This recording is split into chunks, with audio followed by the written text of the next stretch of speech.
Welcome to Knowledge Targeting from TI1 Voice. This is part 9 of 50, the historical roots from COINTELPRO to contemporary organized stalking. Over the next 2 hours, we work through the strongest documented ground this series will ever stand on, and also its most tempting trap. One half is settled history, investigated by the United States Senate. The other half is a hypothesis. Keeping those two apart is the whole discipline of this episode. Here is the sentence at the center of this episode. Eleanor White, writing in Organized Stalking, A Target's View, says there may be a link to the FBI counterintelligence crimes that began under the program name COINTELPRO, and that certainly the tactics are similar. Two verbs doing very different work. The first one hedges. The second one asserts. White then adds that we do not have evidence tying organized stalking to any specific entity. Knowledge Targeting is a 50-part documentary series. It gathers what the targeted individual community has managed to learn, document, and argue about organized stalking and electronic harassment, and sets that material against the public record. Every episode is built from the TI1 Voice knowledge base. Books, testimony, declassified files, court judgments, wiki articles. The series does not ask you to believe anything at all. It asks you to see where the documents stop and the inference begins. Part 8, Disinformation, Bogus Information, and the Weaponization of Doubt, examined how bad information corrodes a case from the inside. This episode turns the other way and asks what a case looks like when the documents are genuine. Part 10, Toward Justice, a framework for recognition and remedy, takes whatever survives that test and asks what could be done with it. If you have not seen Part 8, this episode still stands on its own. This series is made by TI1 Voice, a platform built by targets for targets. It holds an evidence library where incidents are logged in a structured, time-stamped form, a knowledge base of thousands of documents, a community wall, and documentation tools designed so that a person's record can survive scrutiny later. You will find all of it at one.witisk.org. Membership is free, and everything you contribute stays yours. There is also TITV, a 24-hour live stream for targeted individuals, running at meet.witisk.org under public TITV. It carries these episodes, community broadcasts, and interviews around the clock. Every part of this series also has a written companion article on the platform with the full source list, so you can check any date or quotation you hear tonight against the record, instead of taking a narrator's word for it. A word on how this episode was built. Its spine is a chapter of the Knowledge Targeting book. Around that spine, a retrieval system searches the TI1 Voice knowledge base and returns passages bearing on the argument. Those passages are traced back to their sources before they ever reach the script. Where retrieval offers something that does not belong here, it is discarded. Nothing enters this narration because it merely sounded relevant. The rules of this series are simple, and they matter more tonight than in any other episode. Documented fact is stated as fact, with a date and a named source. Contested claim is labeled as claim. Quotations are short and attributed. No living private individual is named as a perpetrator. And where the evidence runs out, we say so out loud, rather than letting a sentence drift quietly across the line. A note for anyone watching who is living this. Tonight's material describes harassment in close detail, including the historical kind that was proven in court and in Congress. That may be hard listening. Nothing here is a diagnosis, and nothing here tells you what is or is not happening to you. We are not qualified to do either. Support links sit in the description, and the platform's community wall is always open. Here is the shape of the episode. First, White's hedge, and why its two verbs deserve separating. Second, how COINTELPRO began in 1956 with a single memo. Then the 5 programs, the tactics, and the burglary in 1971 that exposed all of it. Then the Church Committee and its findings. Later, two further documented precedents, the East German Stasi and the CIS MKUltra, and what each one does not prove. So the hedge. White's sentence about COINTELPRO is, in its own strange way, the most important piece of language in her entire book. Not because it asserts a grand conspiracy, but precisely because it refuses to. She writes, there may be a link. Then she writes, certainly the tactics are similar. A historian would recognize that move at once. She has separated a hypothesis about causes from an observation about form. Look at the two verbs. May be is a hedge. It proposes, it does not claim. Certainly R is an assertion about something anyone can check, by laying two lists of tactics side by side. The distance between them is exactly where this chapter lives. White is not the first writer to connect COINTELPRO to organized stalking, but she is by far the most careful. Others assert an unbroken institutional lineage as settled fact. She refuses to say it plainly because it is the hinge of the whole episode. Resemblance is not continuity. Two things can look alike without one descending from the other. Similar tactics can arise from similar situations, from imitation, from coincidence, or from the plain fact that there are only so many ways to make a person's life unlivable. Similarity of method is a reason to investigate. It is not, by itself, evidence of a program running now. So the chapter runs two tasks, and keeps them visibly apart. The first rests on declassified memoranda, sworn testimony, and a Senate report anyone can download today. The second rests on accounts from people describing experiences that structurally resemble what that record documents. Coherent, internally consistent, and without paper. The discipline is to let neither contaminate the other, and to keep saying each time which of the two you are hearing. What does the settled half actually consist of? A 15-year covert action program run by the FBI, investigated by a bipartisan Senate committee, whose 1976 report called it, in its own words, a sophisticated vigilante operation aimed at First Amendment activity. That is not an allegation from the community. That is the United States Senate describing its own government's police agency, in a document that anyone can read this evening. Now to the beginning.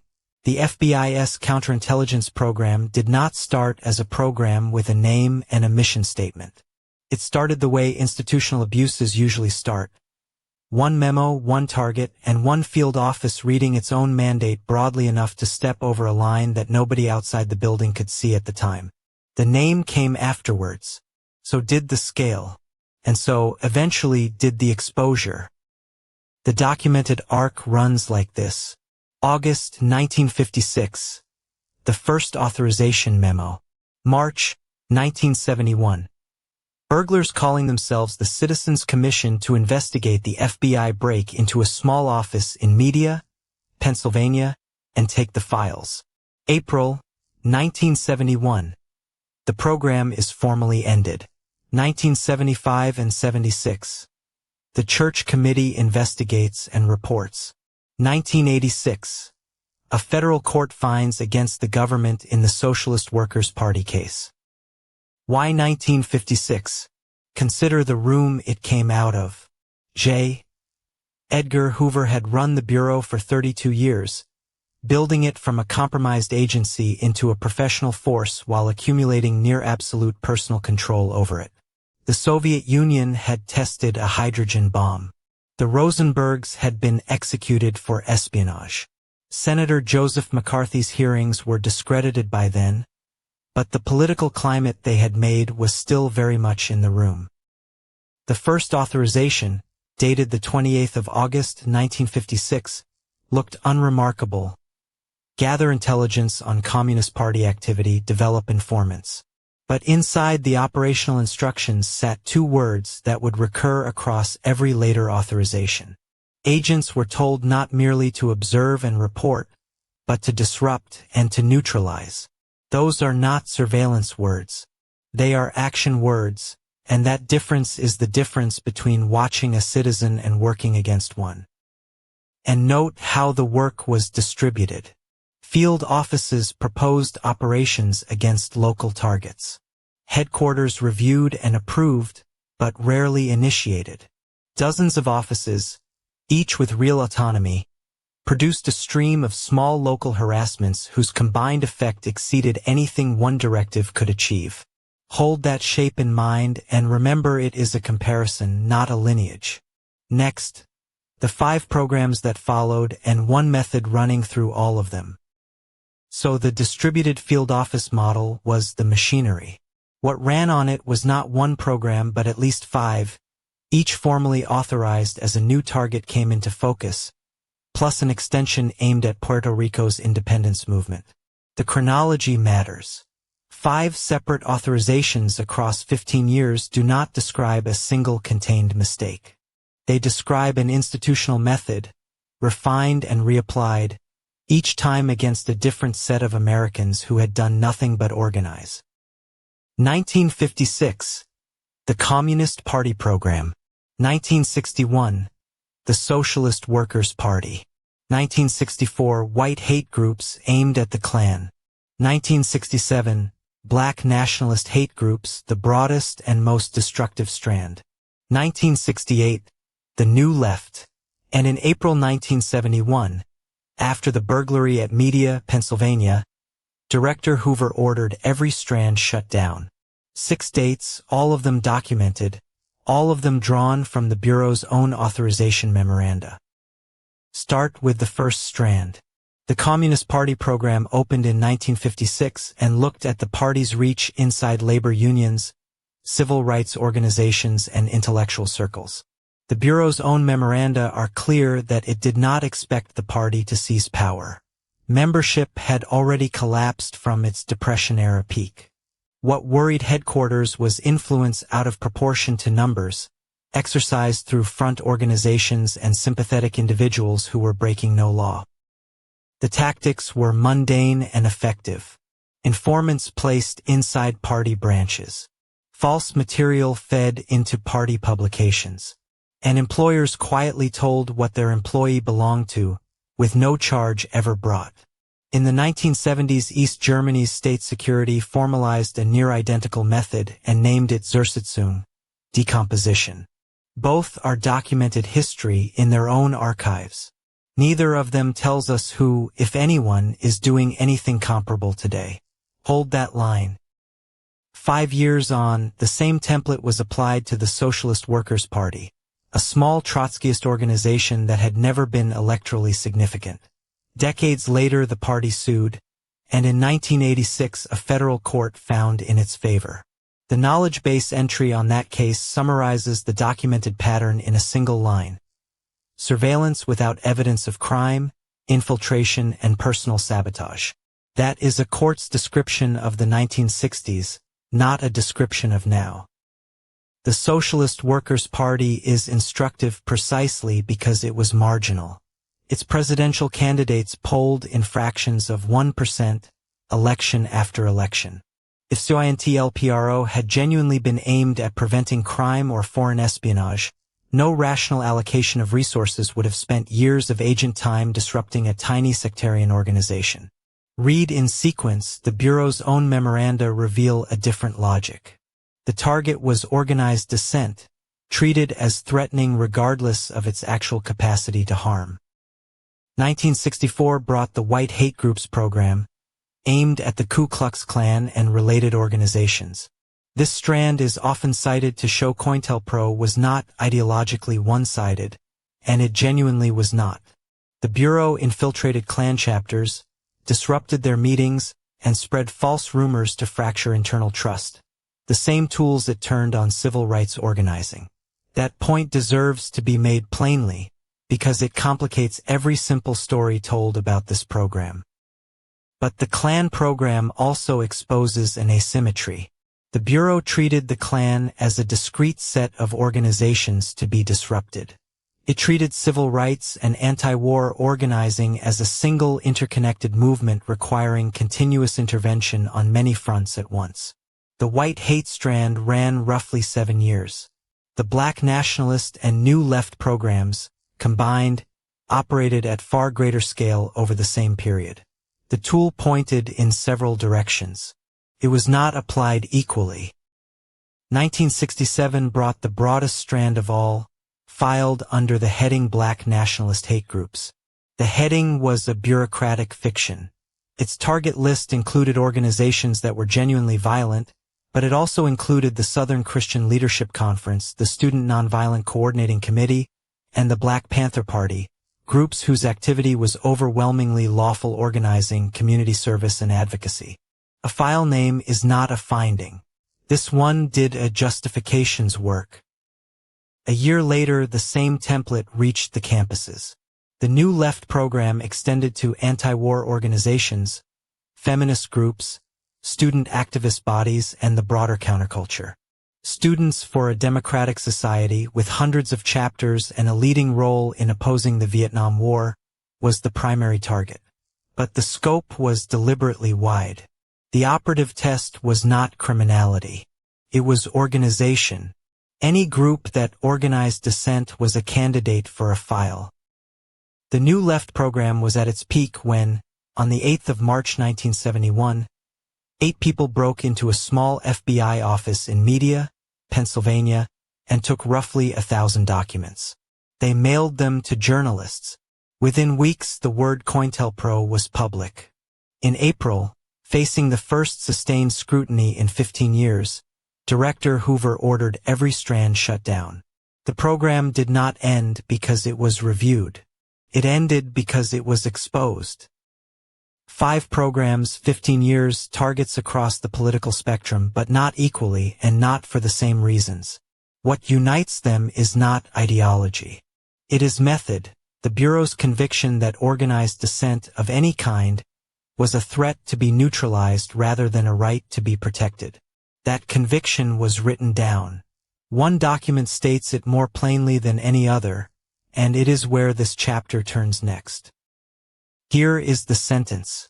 Prevent the rise of a messiah who could unify and electrify the militant black nationalist movement. That is FBI headquarters, March 1968, writing to its own field offices. It was later declassified and entered into the historical record by the Church Committee. Nothing about this quotation is contested. It is a government document, published by a bipartisan Senate committee, and anyone can read it in full today. The memorandum gave 4 objectives. Prevent a unifying leader. Prevent coalitions between groups, explicitly to stop them pooling resources. Prevent leaders from gaining respectability, that is the memo's own word, in the eyes of their communities. And prevent growth, especially among youth. Now notice what is absent. No named crime. No imminent threat. No individualized suspicion. Nothing that any court had authorized. The document asks agents to prevent, not to investigate. The memorandum did not leave the role abstract. It named 3 men as candidates for it: Martin Luther King Jr., Stokely Carmichael, and Elijah Muhammad. All 3 are historical figures, long dead, and all 3 appear in that document not as suspects in any crime but as risks to be prevented from becoming influential. The Senate hearings on the surveillance of Dr. King, cataloged in the knowledge base, later examined exactly what that prevention involved. Look at what those 4 objectives actually target. Ideas, unity, alliances, coalitions, reputations, respectability, demographics, who gets recruited. That is precisely the terrain the First Amendment was written to protect. And the legal guardrails were thin. The knowledge base notes that in this period the Supreme Court had not yet established firm Fourth Amendment protection against warrantless domestic security surveillance. This is not a law enforcement document in political language. It is a political document from a law enforcement agency. Now the comparison this chapter exists to make, and the care it demands. Read against the testimony documented in earlier episodes. The memorandum's goals are structurally familiar. Isolate, discredit, prevent alliances. Targets today describe anonymous letters reaching an employer, neighbors turning hostile after a whisper campaign, and unexpected resistance when they try to find one another. The functional shape matches. But one column here is declassified paper and the other is testimony. They do not carry equal weight. Say it plainly because it is the most important sentence in this episode. Similarity of tactics is not evidence of a current program. Two things can share a shape without sharing a cause. Harassment methods are not secret. They were published in the 1970s and have been studied ever since. A pattern that resembles COINTELPRO could be produced by many actors or by none. Resemblance narrows nothing on its own. It only raises a question. Eleanor White wrote the caveat herself in the same paragraph as the comparison. Her words, "We do not at this time have evidence tying organized stalking to any specific government or private entity." Elsewhere, in her information handling notes, she goes further and says the historical record makes present-day operations quite likely. That step is an inference, not a finding. Here is where the evidence runs out, and White is honest enough to mark the line. So we have the objectives in writing, and we have a caveat we are going to keep repeating. What we have not yet seen is how a written objective became an order, and then an act. That is where this chapter turns next. A single case in Chicago, in December 1969, in which the Bureau's role was confirmed years later not by activists but by Congress itself. Documented history, examined carefully. The 1968 directive told field offices to prevent coalitions. It is one thing to read that instruction on paper. It is another to watch it become an operation, a floor plan, and a body. The next case is the most cited example of how far COINTELPRO's stated goals could travel.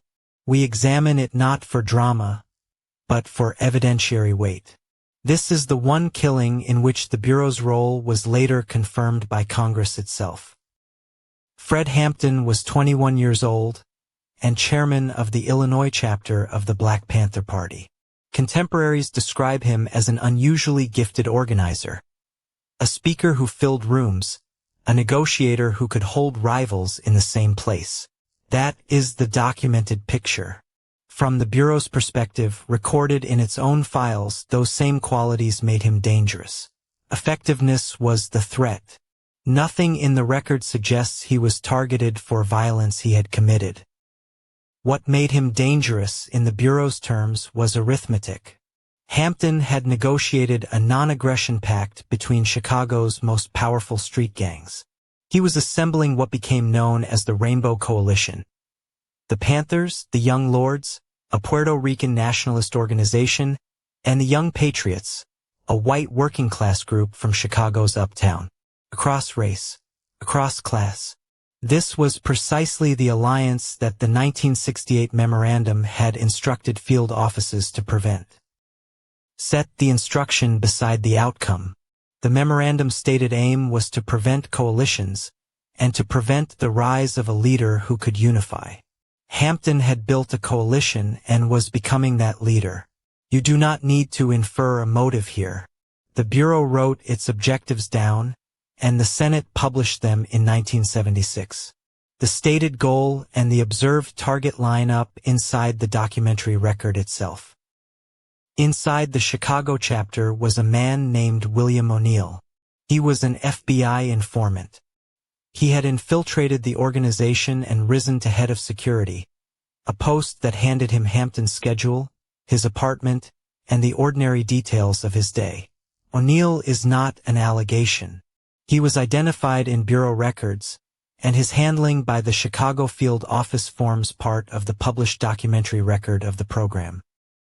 What O'Neill supplied was a floor plan, not a sketch of a building, but a drawing of a home. The rooms, the furniture, and the position of the bed in which Fred Hampton slept. It marked where other Panthers were likely to be lying. A federal memorandum dated the day before what followed described the operation, in the Bureau's own language, as a COINTELPRO matter. That document survives, and it carries a date. Hold the sequence in mind because the dates carry the argument. COINTELPRO begins in 1956. The coalition directive goes out in 1968. The raid happens in December 1969. The program is exposed by burglary in March 1971. The Chicago documents surface in 1975. The settlement comes in 1982. 13 years separate the killing from the payment, and 6 of those years the Bureau spent denying it had a role. On the 4th of December, 1969, at about 4:30 in the morning, 14 Chicago police officers, working in coordination with the FBI, entered Hampton's apartment. Between 82 and 99 shots were fired into it. The Panthers inside fired once. That single round was later determined to have discharged when the man holding it was struck by police gunfire while asleep. Hampton was killed in his bed. Mark Clark was also killed. Hold those two numbers together because their ratio is the whole ballistic story. Between 82 and 99 rounds in one direction. 1 round in the other, and that one fired by a body already struck. Several people were wounded. This is not a contested reconstruction assembled by advocates. It is what the physical evidence showed when it was finally examined by people who were not the authors of the official account. The official account said something else. The officers, it held, had been met with heavy gunfire and had returned fire in self-defense. That account went to reporters, entered the records, and was believed. For a while, it was the only version that existed in public. Understand what that means.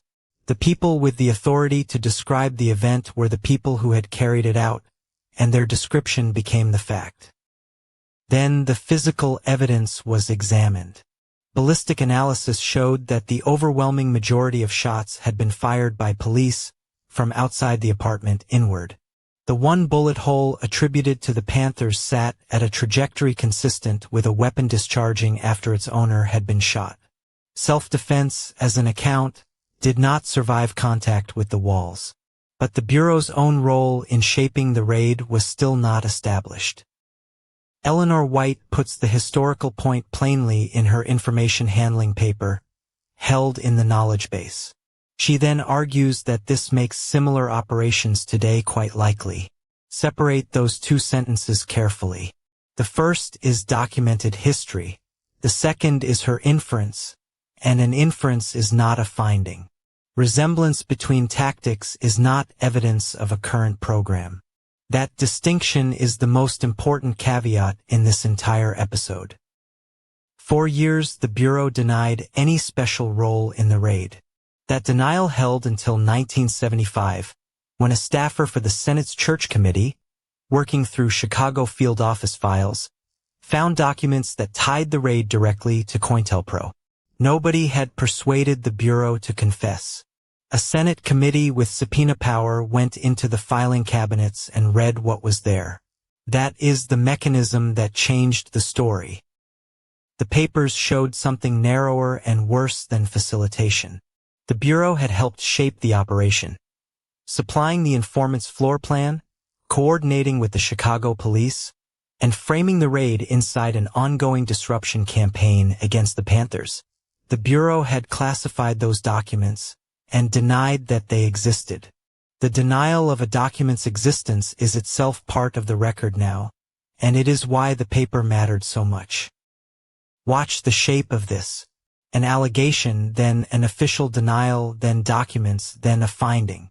The middle step is where most accounts of covert harassment stop permanently. What moved the Hampton case past it was not better testimony.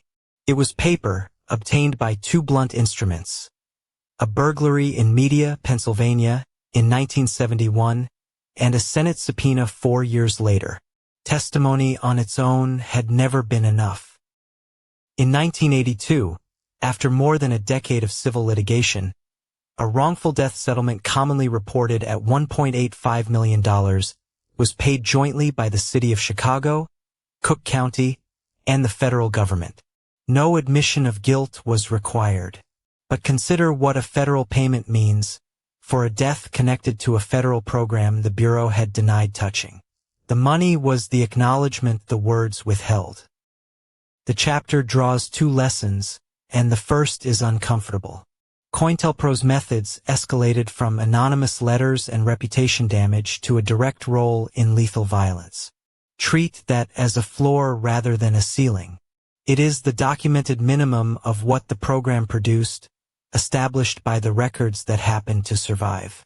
What sat in files that were destroyed or never written at all is unknown, and we should not pretend otherwise. Say the boundary out loud because it is easy to blur.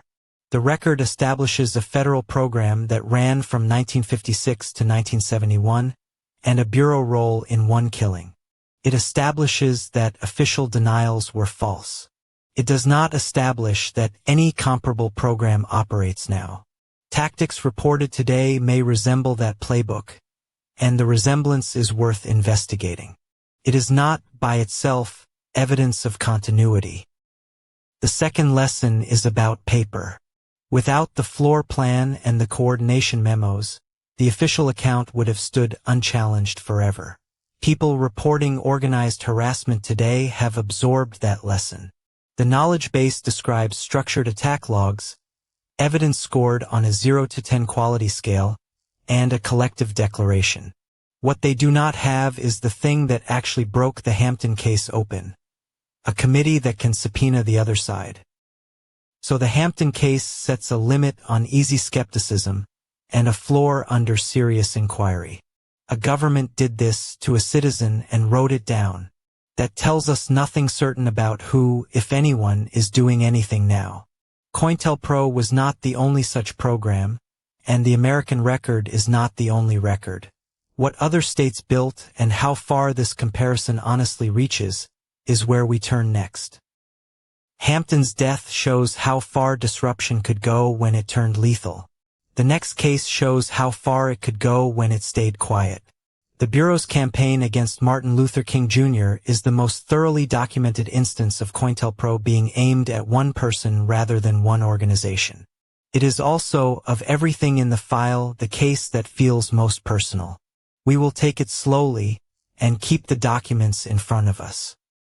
The FBI's interest in King began in earnest in 1963, after the March on Washington.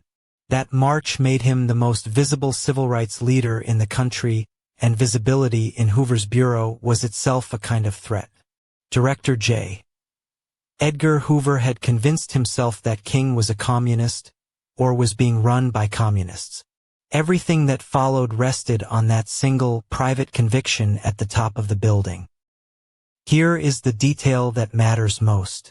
The Bureau's own intelligence, gathered at enormous cost, consistently found no evidence that King or the Southern Christian Leadership Conference were under communist control. That finding never changed the policy. Once an assessment is made at director level, it stops being a question and becomes a premise. An unproven belief, held at the top, licensed years of surveillance, wiretapping and deliberate disruption of a lawful movement. The surveillance was extraordinarily invasive. Hotel rooms were bugged. Telephone lines were tapped, with written authorization from the Attorney General in October 1963. Informants were placed inside the Southern Christian Leadership Conference's inner circle. And what the microphones actually captured was not political plotting. It was a private life. Tired conversations, doubts, arguments, relationships. None of it was evidence of a crime. All of it was potential leverage. That distinction is the whole case. 6 dates hold this story together. 1963, the March on Washington, and the Bureau's escalation. October that same year, wiretaps authorized in writing. November 1964, an anonymous letter and a tape are mailed. December, the Nobel Peace Prize in Oslo. 1968, the assassination in Memphis. 1975, the Church Committee opens hearings. Every one of those dates is documented. None of them is inference. That is rare ground, and we should stand on it. In November 1964, a package was mailed. Inside was a spool of surveillance tape and a typed and signed letter. The letter rambled. It accused King of sexual impropriety, in detail drawn from the Bureau's own recordings. It was anonymous, and that was deliberate. The Bureau's hand stayed hidden. Historians and the Church Committee later established the FBI as the author. At the time, the target could only guess at the source. The letter ends with a passage that can only be read one way. Quote, "King, there is only one thing left for you to do. You know what it is. You have just 34 days in which to do it." End quote. That is a government agency, using intimate material it gathered by microphone, telling a man to kill himself before a specific deadline. It is not an accusation. It is an instruction. Why 34 days? The letter insists the number was chosen for a reason. Read against the calendar, it points to the Nobel Peace Prize ceremony in Oslo that December.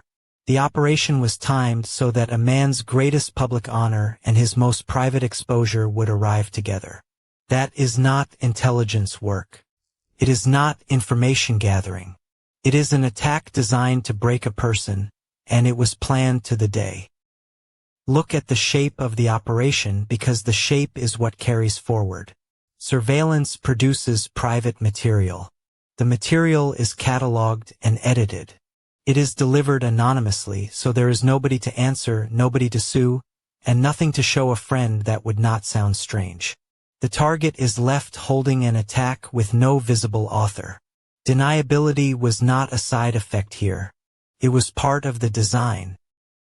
Now the caution this whole episode turns on, and it needs saying plainly.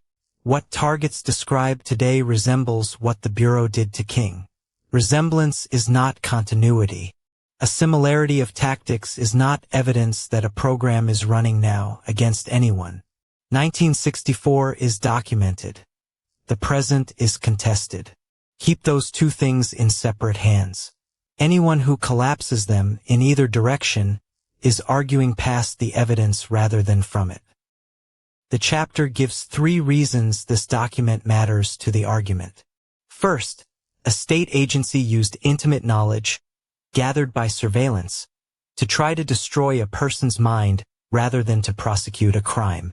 Second, it acted against one individual, not just an organization. Third, it hid its own hand deliberately. Those 3 features are what people mean when they say the modern accounts sound familiar. Sounding familiar, again, is not proof. There is a second documented precedent, and the knowledge base returns to it often. In East Germany, the State Security Service refined a method it called Zersetzung, meaning decomposition. Instead of arresting a dissident, you quietly dismantle their life. Their job, their marriage, their reputation, their certainty about ordinary events. That is history, established from the Stasi's own archives after 1989. It establishes capability and intent in one state. It establishes nothing about any other. One knowledge-based document on police involvement in organized stalking puts the claim in a single line. Quote, "Organized stalking is the reincarnation of those Zersetzung and COINTELPRO techniques." End quote. That is an argument by resemblance, and it is stated as a conclusion rather than shown as one. It is a claim, not a finding. No declassified file yet establishes a comparable program running today. Here, again, the evidence runs out. The campaign against King ended only when he was killed in Memphis in April 1968. After his death, the surveillance files became a political fight in their own right. Their release, heavily redacted, added to the pressure that produced the Church Committee in 1975. That is worth holding on to. The program was not stopped by conscience inside the Bureau. It was stopped by burglars, by journalists, and eventually by Congress. We move now to a smaller story, and in some ways a worse one. Section 9.7 of this chapter deals with what the COINTELPRO paper trail shows about children. Not children as targets, because the Bureau was not pursuing them, but children as the ground on which a disruption campaign was fought. The program in question fed hungry kids before school. That is precisely why the Bureau went after it. The Black Panther Party's free breakfast program began in Oakland and spread to other cities. It was not a criminal enterprise. Volunteers, many of them women and teenagers, served meals to children who would otherwise have gone to school hungry. From the Bureau's point of view, this was among the most dangerous things the Panthers did, not despite being lawful and popular, but exactly because it was lawful and popular. That inversion is the point. The Bureau's own 1968 memorandum on black nationalist groups named the goal: prevent these organizations from gaining respectability and prevent growth among young people. The breakfast program did both. A panther handing out cereal was much harder to sell to the public as an armed extremist than a panther carrying a rifle.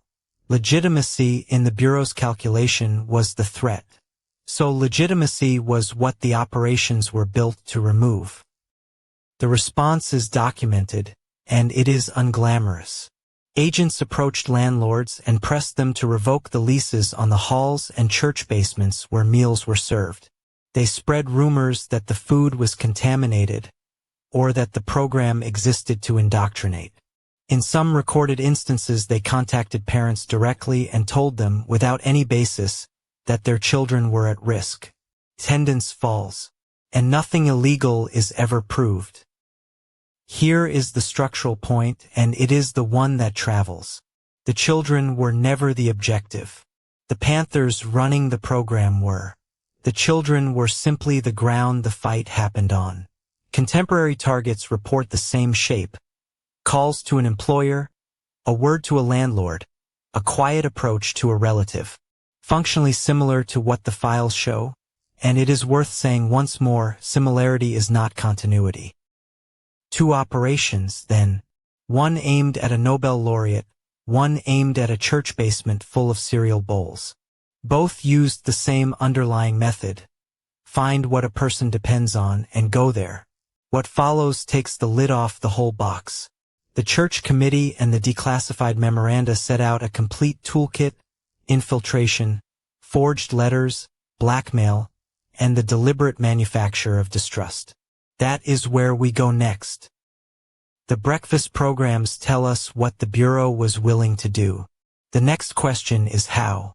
Section 9.8 sets out the full documented toolkit, and not the familiar shorthand of wiretaps and informants, but the whole apparatus, drawn from declassified memoranda and from the Church Committee's final report. It is a catalog of psychological warfare conducted by a domestic law enforcement agency against its own citizens, and every part of it was written down. Everything in this section is historical record.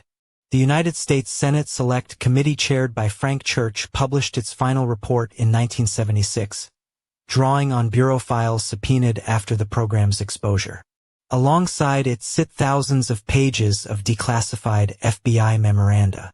So when this chapter describes the toolkit, it is not inferring it, and it is not reconstructing it. It is quoting an agency's own paperwork, with dates and authors attached. Here is the toolkit as the record describes it. 7 families of technique: infiltration, snitch jacketing, poison pen letters, black bag jobs, pretextual legal harassment, manufactured internal chaos, and a sustained warfare against private relationships. Each one has documented operations behind it. Learn the names now and keep them distinct, because the argument that follows depends entirely on precision. What resembles what, and how closely, cannot honestly be assessed if the vocabulary is allowed to stay vague. Infiltration first. Paid informants were placed inside targeted organizations, sometimes at leadership level, where they shaped strategy, reported internal dynamics, and in the most aggressive cases provoked the actions that would justify a law enforcement response. William O'Neill, security chief of the Chicago Black Panthers and an FBI informant, is the best documented case. He was not unique. The Bureau kept informants in virtually every organization it targeted, and it recorded that it did. Snitch jacketing was cheaper still. A genuine member would be falsely branded an informant, through rumor, through forged documents, or through staged coincidence. The Bureau did almost nothing. It planted a suspicion, and the organization did the rest. Members who trusted nobody could not organize. The accused member, facing suspicion from their own side, was finished either way. The church committee called such techniques intolerable in a democratic society, whatever the target had done. Then the poison pen letters. The Bureau wrote anonymous letters, sometimes on forged stationery, typed on machines that could not be traced back to it, and posted them to target spouses, employers, landlords, and allies. Some were built to sever a single relationship. Infidelity alleged to a wife, theft alleged to an employer. Others forged one leader's voice to insult another organization, manufacturing a rupture between allies who had no real quarrel. It was cheap and it worked. After a radical bombing campaign against 8 buildings in 1968, J. Edgar Hoover demanded immediate and aggressive action against the New Left and authorized special proposals on a single condition: that nothing could ever be traced back to the Bureau. Read that carefully. The director's stated concern was not whether the operations were lawful. It was whether the Bureau could be shown to have run them. The cover-up was designed alongside the operation. Black bag jobs were warrantless covert entries into homes, offices, and meeting halls to take correspondence, financial records, and membership lists. They were illegal when they happened, and whatever they produced would have been inadmissible in any honest prosecution. But prosecution was never the point. These break-ins fed the other tactics: names for the letters, money troubles for a tax referral, and the intimate detail with which a marriage could be broken. Then there was pretextual legal harassment. The Bureau kept cooperative arrangements with the Internal Revenue Service, with local police, and with other agencies so that pressure could arrive wearing the uniform of routine enforcement. A tax audit. An arrest on a minor charge timed. A building inspection finding faults any old hall would have. Each defensible on its own terms. Together ruinous, and to any outsider invisible as a campaign. Manufactured internal chaos went further than snitch-jacketing. Agents forged internal memoranda that appeared to come from one faction of an organization, attacking another or proposing something inflammatory. The forgery was leaked through an informant, or planted to be discovered. The conflict that followed was entirely real. Accusations of betrayal, factional splits, sometimes violence. It did damage that no external pressure could achieve. The Bureau supplied the match. The organization supplied all the fuel. The documents also record a war on private life. Anonymous letters to spouses alleging affairs. Personal difficulties leaked to employers. Surveillance material passed to lawyers during custody fights. Wives encouraged to divorce targeted husbands, using intimate detail gathered by microphone. Communities turned against activists by rumor, until the person was thought dangerous, deviant, or insane, and programs died quietly. No insurance, no venue, no volunteers, and no money left. Nobody ever had to explain why. The church committee counted them. Between 1956 and 1971, the Bureau approved roughly 2,370 separate counterintelligence program actions, drawn from a still larger pile of proposals. That is not a metaphor for a climate of suspicion. It is an operational tempo budgeted and signed off, running for 15 years against citizens whose principal offense, in most cases, was political organizing. The number comes from the Bureau's own files.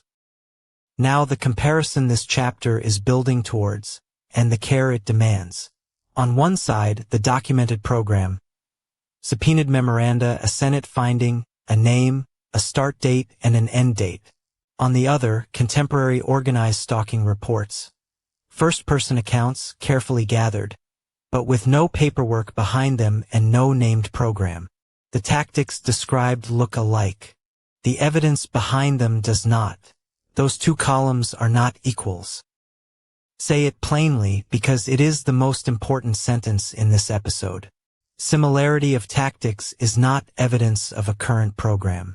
That the 1960s toolkit and today's reported experiences rhyme tells you the methods are known, cheap, and effective. Nothing more. It does not establish that anyone is running them now, nor who that would be. Anyone claiming the resemblance settles the question is selling certainty they do not have. The knowledge base offers a second documented precedent.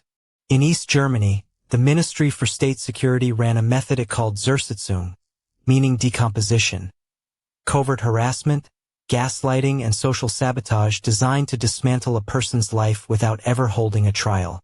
Researchers cited their treat-it as a historical template for reading contemporary reports. But a template is a lens, not a finding. It shows the method existed, proves nothing about today. The dates matter, so hold on to them. 1956, the program begins. 1964, the anonymous letter to Dr. King. 1968, the New Left Directive. The 8th of March, 1971, 8 private citizens burgle a small FBI office in Media, Pennsylvania. Weeks later, Hoover shuts everything down. 1976, the Church Committee reports. Every documented claim in this section sits inside that window. Outside it, we are no longer reading documents. Here is the structural point the chapter is really making. The power of the program was never in any single act. A raid could be a tragedy. A letter could be a spiteful colleague. A rumor could be ordinary paranoia. The power lay in the combination. Many small deniable acts whose cumulative effect was devastating, and whose pattern was visible only to whoever held the whole file. By design, that meant the Bureau. And that is why the shape recurs in what targets describe today.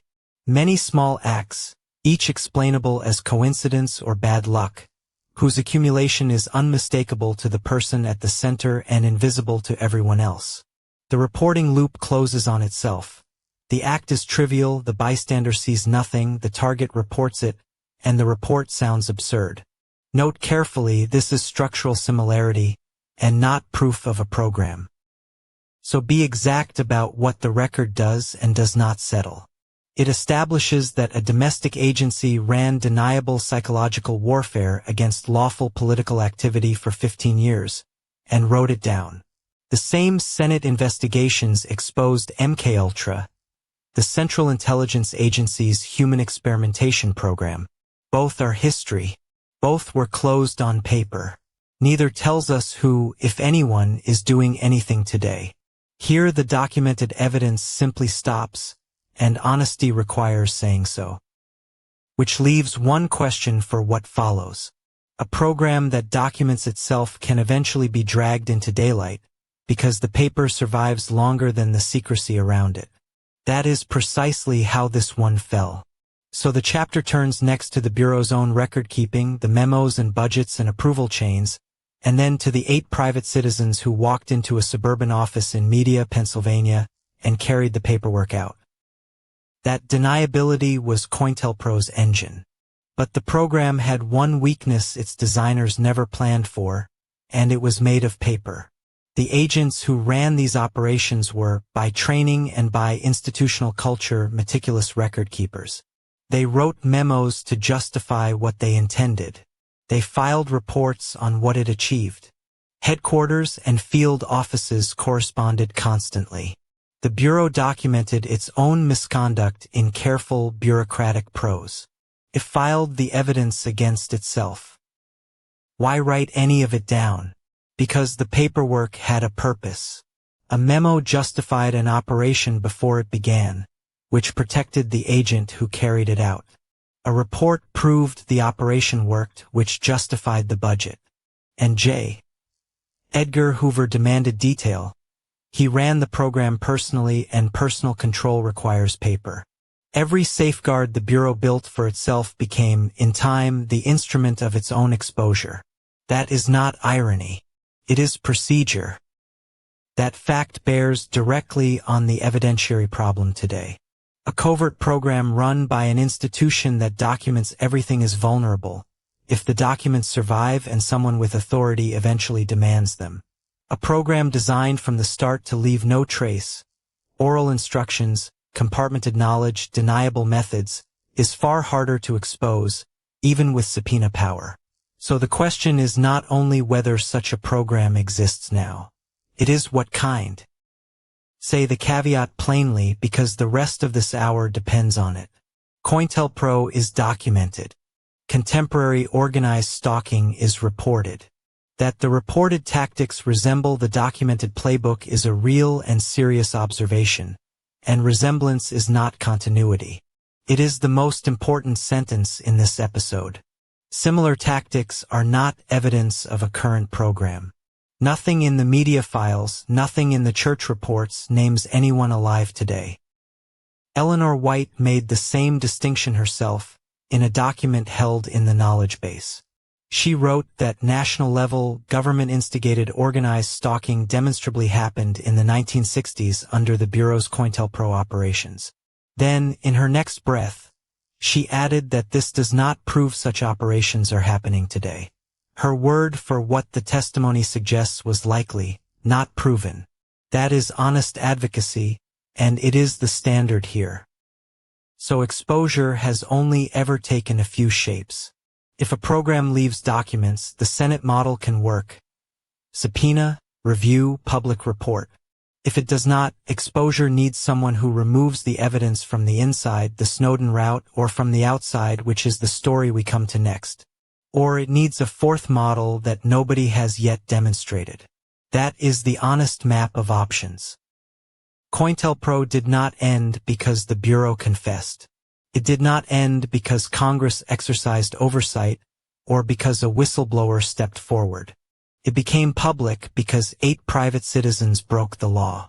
They called themselves the Citizens Commission to investigate the Federal Bureau of Investigation. Their identities stayed secret for 43 years. What they did on one night in March 1971 is the reason any of this is documented at all. They chose a resident agency in Media, Pennsylvania, a small FBI office in a suburb outside Philadelphia, on the second floor of an apartment building. The choice was deliberate. Unlike the larger field offices, Media had no guard posted at night and no working alarm system. It held real files and almost no protection. For a group of amateurs with no training in any of this, that combination was everything. They were not professionals. William Davidon was a physics professor at Haverford College, and was later identified as the group's leader after his death. John Raines taught religion. His wife, Bonnie Raines, posed as a college student to get inside and look around, using her own real history as a former student to make the cover hold. Keith Forsyth, a cab driver and electronics enthusiast, learned to pick the lock. For weeks they cased the place. They learned which employees came and went and when.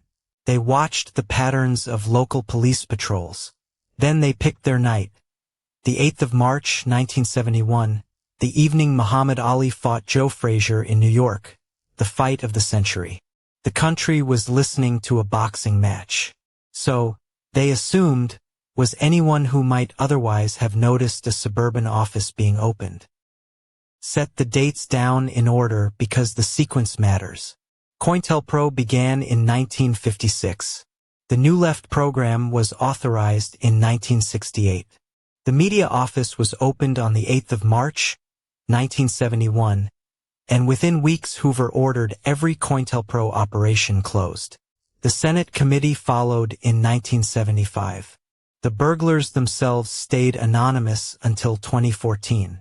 15 years of program, 43 years of silence afterwards. Every date there is public record. Inside, they did not stop to read. They emptied the filing cabinets into suitcases and drove away with more than 1,000 documents.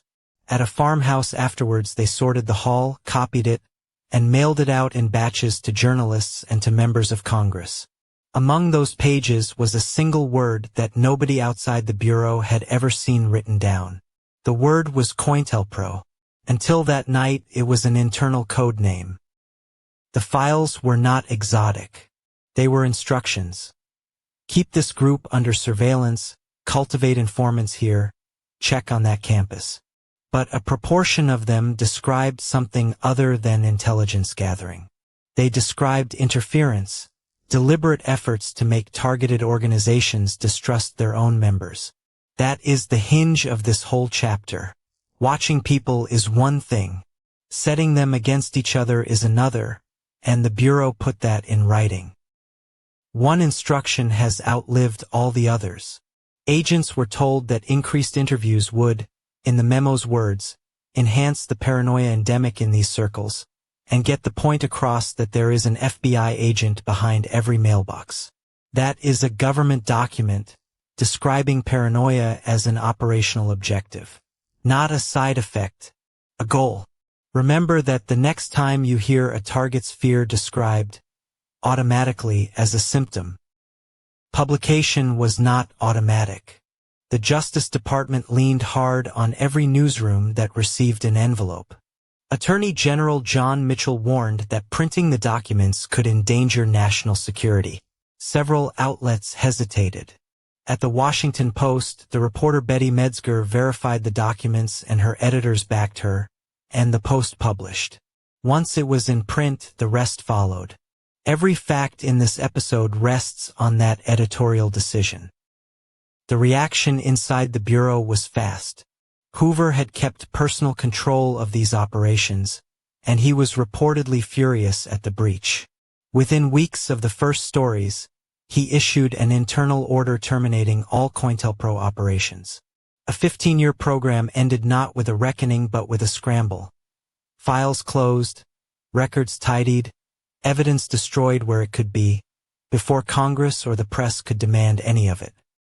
43 years. That is how long the 8 stayed anonymous. They were never caught. No one was ever charged.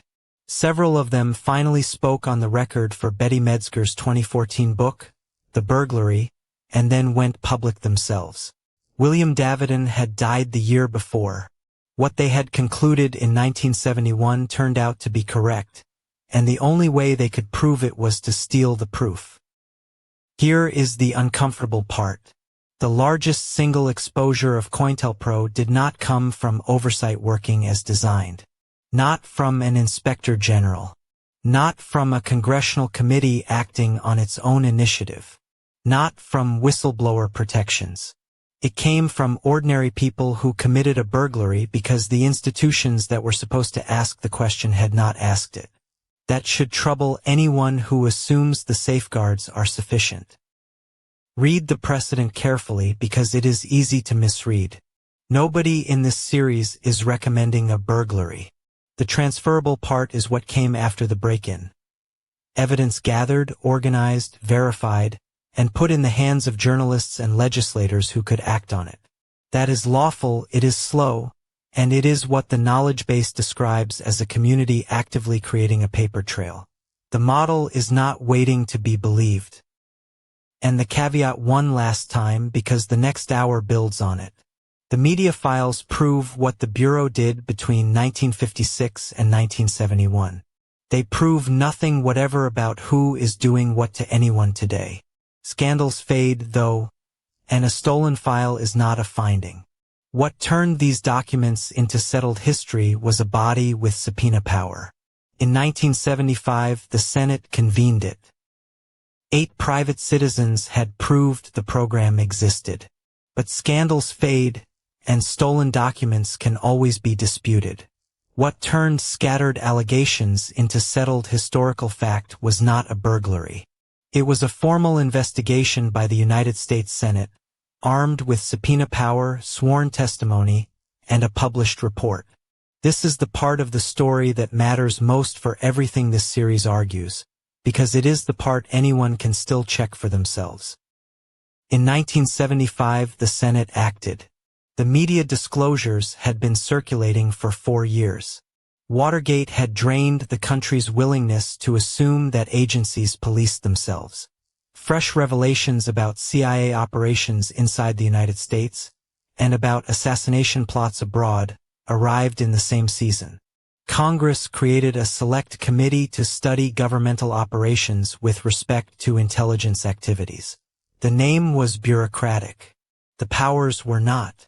History remembers it by the name of its chairman.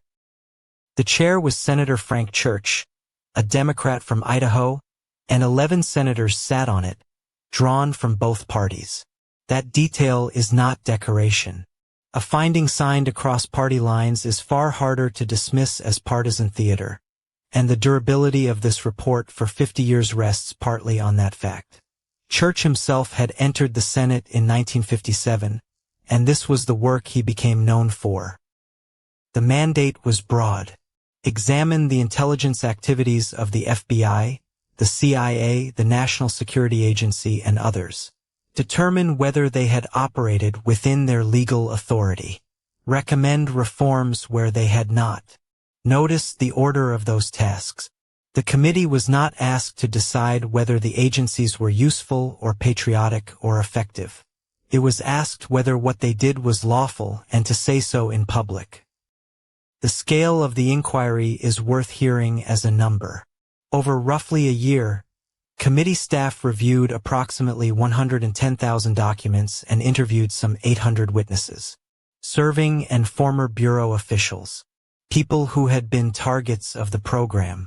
Outside experts. This was not a hearing with a handful of headline witnesses. It was an audit of a secret archive, conducted by people who could demand the files. Subpoena power is the hinge. Journalists had asked the Bureau for these records for years and been refused. The committee could compel them. It could compel testimony under oath where a false answer is a crime. But compulsion only works on documents that still exist. The CIA's mind control files from Project MKUltra had been ordered destroyed in 1973, 2 years before the committee sat. Power to demand is not power to recover. The findings on the counterintelligence program appeared in April 1976 as Book 3 of the final report. Read the central sentence slowly because Senate prose is deliberately flat, and flatness here is the point. The committee finds that the domestic activities of the intelligence community at times violated specific statutory prohibitions and infringed the constitutional rights of American citizens. That is Congress, in an official document, saying its own agencies broke the law. The report went further. It described the counterintelligence program as a sophisticated vigilante operation, aimed at preventing Americans from exercising their rights of speech and association. That phrase was not written by an activist or a pamphleteer. It appears in a bipartisan Senate document describing the conduct of the country's own federal police force. When people say the history here is disputed, this is the sentence to put in front of them. The committee then graded its own condemnation. These techniques, it wrote, would be intolerable in a democratic society even if all of the targets had been involved in violent activity. But the program went far beyond that, eventually reaching groups and individuals who posed no threat of violence or illegal conduct of any kind. 3 steps. The methods were wrong in principle, the targeting was wider than claimed, and many of those targeted had broken no law. Now the caution, because it belongs here and not in a footnote. Everything just described is documented history, from 1956 to 1971. It establishes that a real program existed, that it used named tactics, and that it reached people who had committed no crime. It establishes nothing whatever about who is doing what today. A Senate report from 1976 cannot be evidence for an incident last Tuesday. That boundary holds throughout this episode. Say it plainly because it is the most important sentence in this episode. Similarity of tactics is not evidence of a current program. 2 things can look alike because one descends from the other, or because both are solutions to the same problem. Nothing in the Church Committee's 14 reports settles which of those is true of the harassment people describe today. Anyone who tells you otherwise is selling certainty the record does not contain. So what is the committee actually for in an argument about the present? 2 things. First, it is the documentary foundation. Every claim this series makes about the program's duration, its 5 strands, Its tactics and its escalation rests on a government report that anyone can request, download, and read. Not advocacy literature. Not community testimony. An official record. That standard is the bar against which contemporary claims have to be measured. The knowledge base states the same discipline in a single line, and this documentary follows it. COINTELPRO is treated here as a precedent worth investigating, not as a proven ancestor of contemporary organized stalking. The Church Committee itself concluded that the program was terminated in 1971. Scholars and journalists have questioned how thorough that termination really was, and that question is legitimate. But questioning a termination is not the same as demonstrating a successor. The recommendations became law and structure. In 1976, the Senate created a Permanent Intelligence Oversight Committee. The House followed in 1977. In 1978, the Foreign Intelligence Surveillance Act built a legal framework for national security wiretapping that required a judge's approval, replacing a system in which the Bureau had essentially decided for itself when to listen and when to stop.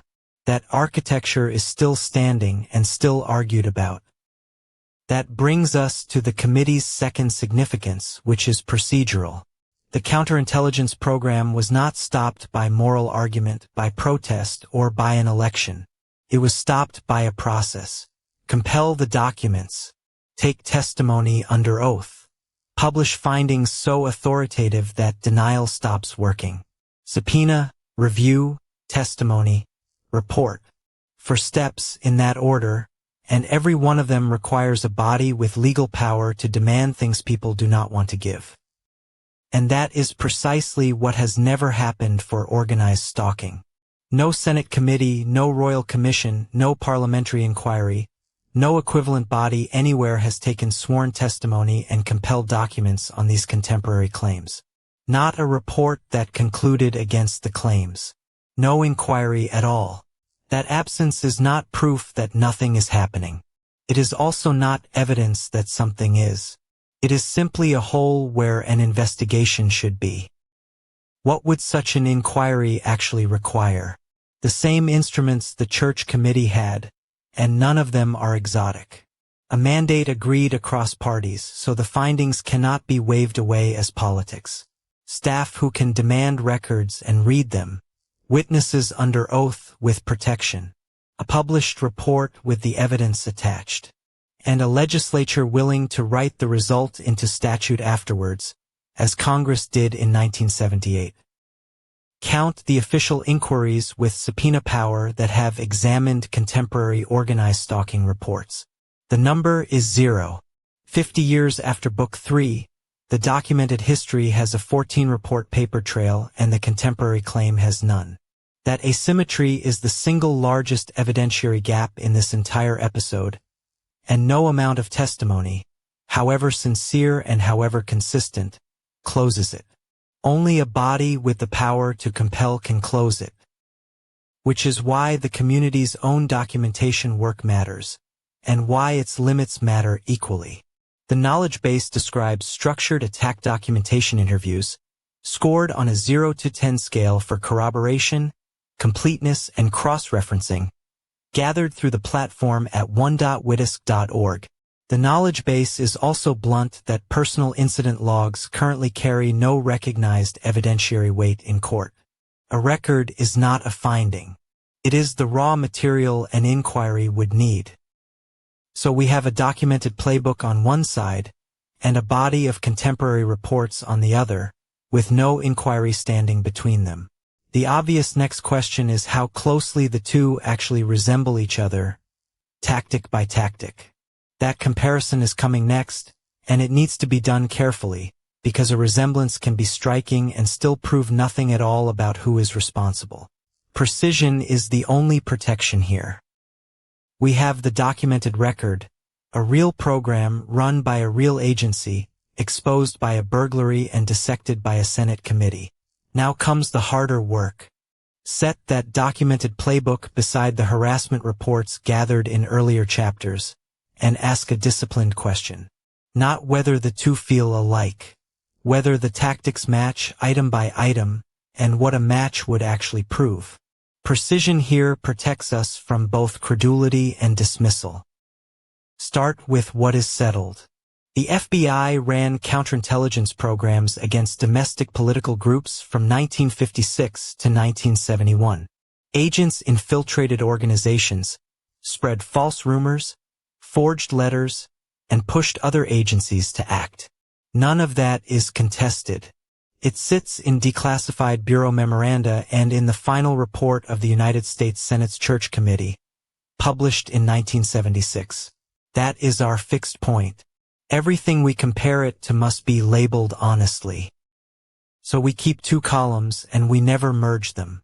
One holds actions the Bureau recorded in its own files, confirmed later under subpoena by a Senate committee.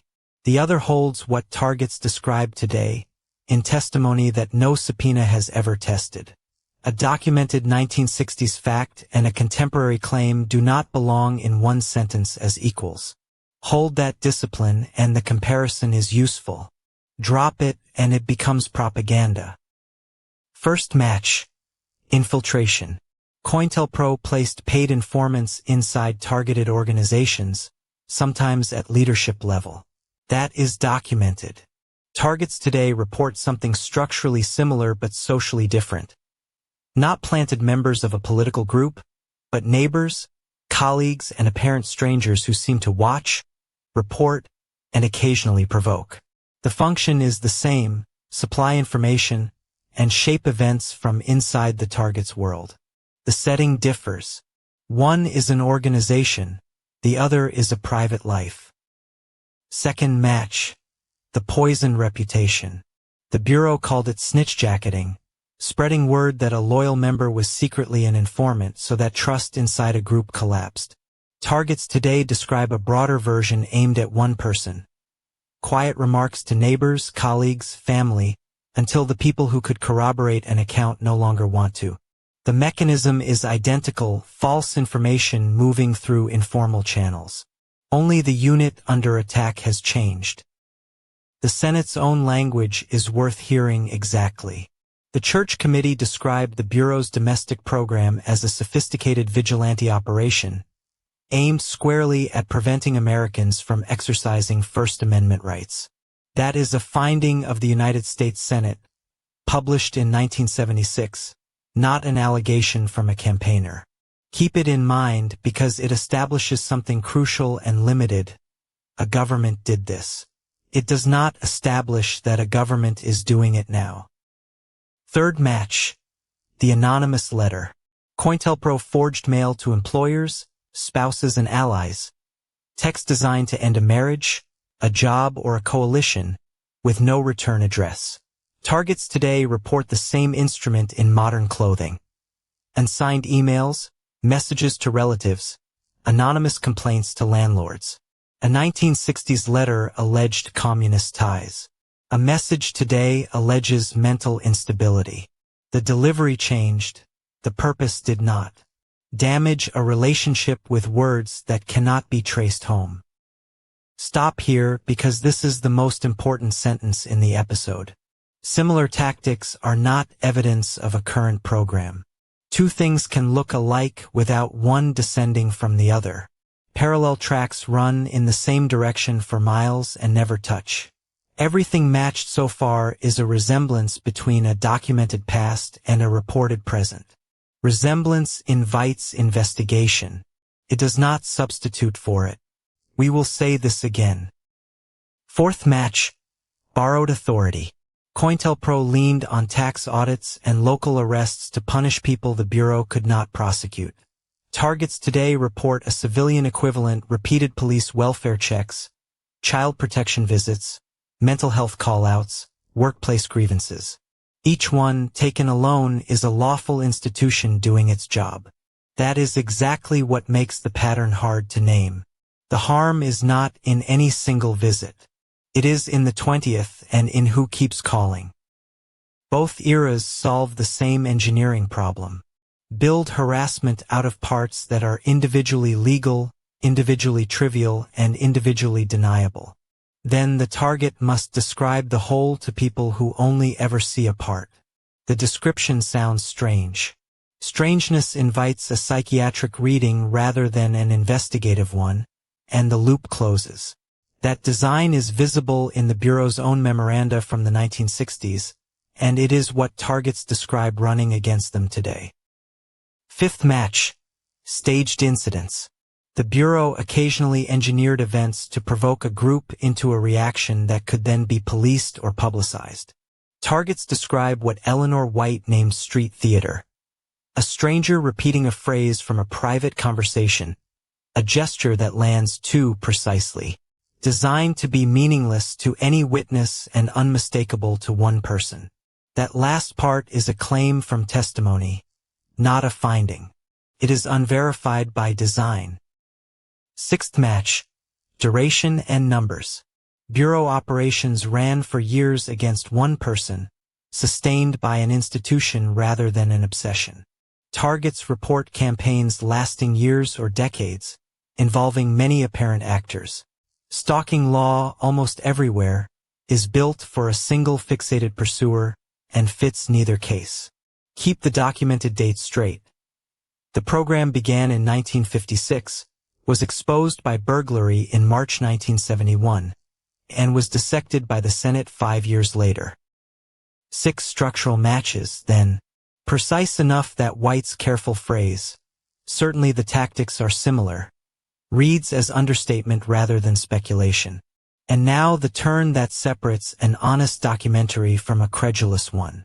We have to ask what all that matching actually proves. The answer is less than most people on either side of this argument would like, and being clear about it is the whole point of the next few minutes. White herself drew the line, and drew it in the same breath as the comparison. "Certainly the tactics are similar," she wrote, "but we do not at this time have evidence tying organized stalking to any specific government or private entity. That comes from organized stalking. A target's view? Knowledge base 765. The woman making the parallel refused to claim it proved a culprit. This series follows her caution exactly. The resemblance is consistent with 2 very different stories, and the evidence we have does not settle which is true. One story is inheritance methods that outlived the program's formal end, passing on through training, doctrine, memory, or people. The other is convergence. Unconnected actors, facing the same problem, arriving separately at the same solutions. Both explain the matches. Only one implies a hidden institution. Neither can currently be ruled out, and that is not a rhetorical hedge. Take inheritance seriously first. On this account, the program's formal termination in April 1971 ended the paperwork, not the practice. Methods can survive in the heads of the people who used them, in successor units, in contractors, in habits nobody writes down. Scholars and journalists have questioned how thorough that termination really was. Questioning thoroughness is not the same as demonstrating a successor. No declassified document names one. That gap matters enormously. 3 things do point that way without closing the case. First, the sameness of the menu. People in different countries with no known connection describe the same repertoire in the same order. Second, the cross-border continuity we examine shortly, which reports harassment resuming after a target moves abroad. Third, and strongest, a real government demonstrably ran a program of this kind for 15 years. Whether it would is settled. Whether it still does is not. Now take convergence just as seriously. East Germany's Ministry for State Security wrote its harassment doctrine down. Directive 1, 1976, formalized Zersitzung, decomposition, rumor, sabotage of careers, staged coincidences, all aimed at breaking a person without arresting them. The Stasi had no contact with the Bureau and reached nearly the same playbook. 2 agencies converging independently is exactly what the convergence explanation predicts. That is documented history, and it cuts against easy conclusions. Here the evidence runs out and we name where. No leaked roster, no training manual, no budget line, the documents the Church Committee could subpoena for COINTELPRO. No equivalent inquiry has ever examined a present-day case. Set against that, the CIA destroyed its MKUltra files in 1973, and a misfiled cache surfaced anyway in 1977. Missing paper proves nothing either way. It only tells us what we cannot yet know. So the honest position stated plainly. COINTELPRO proves a government can and did run domestic covert harassment at scale. Contemporary testimony establishes that something patterned, harmful and deniable is happening to people now. Whether one line connects them remains genuinely open, and a playbook, once public, can spread without any institution carrying it. That question stays open until an inquiry with the Church Committee's subpoena power is turned on the present day. So far we have stayed on documented ground. Now the book goes somewhere else. Eleanor White does not stop at resemblance. She offers a theory of who is doing this and how they are found. It is the most ambitious claim in her booklet, and the one with the least independent support. We are going to set it out fairly, name its vocabulary, and then say plainly where the evidence runs out. White describes what she calls a power elite. She never says who they are. The term is left deliberately undefined as to identity, and that vagueness is doing work, so notice it. Below that elite she places a core of local controllers or enforcers who carry out harassment against assigned targets. That is the architecture. An unnamed top and a recruited bottom. Hold both halves in mind because the evidence for each is not the same. Here is her mechanism in her own words, and it is worth hearing exactly. The need to recruit, train, and observe a large number of enforcers, and the time that requires, is what she holds responsible for decades of large-scale covert harassment. That sentence is a hypothesis about durability. It says the phenomenon lasts because the pipeline behind it is slow to build and far too expensive to throw away.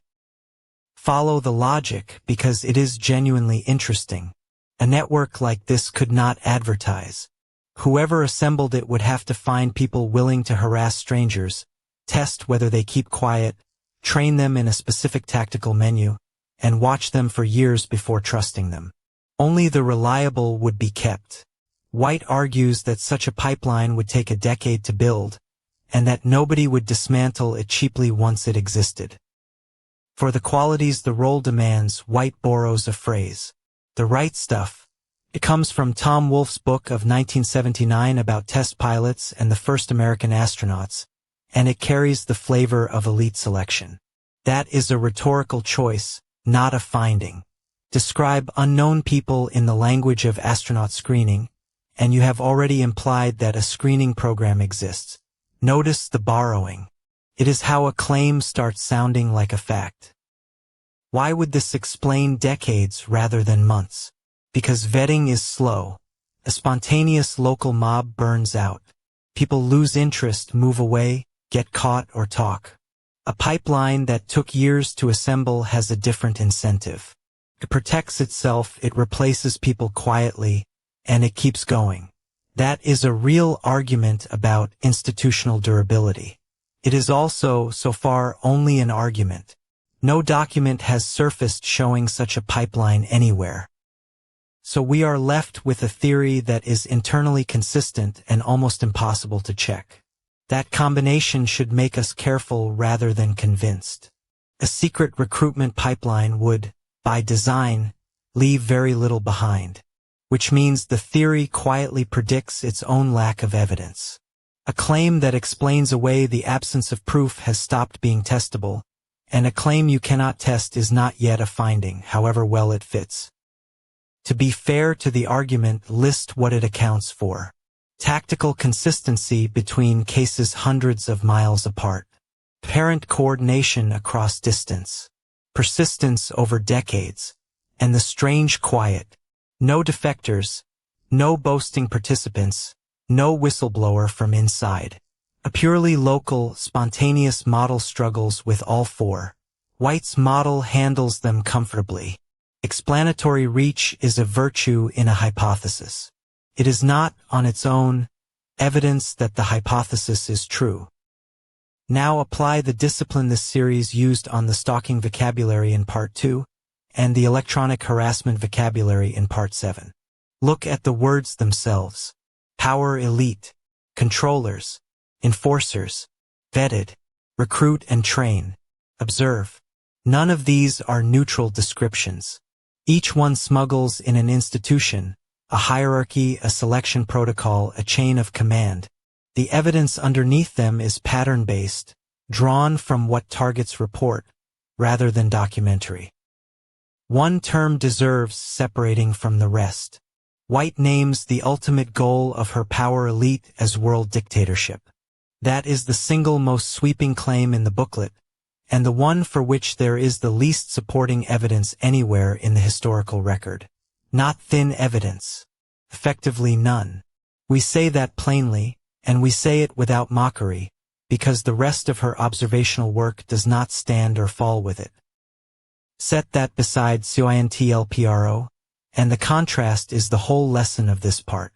COINTELPRO left paper that a Senate committee could physically hold.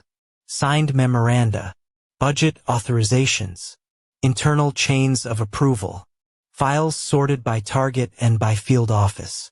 All of it eventually subpoenaed and read into the public record, where anyone can still read it today. That is what a covert program looks like once it finally surfaces. The dates are worth having straight.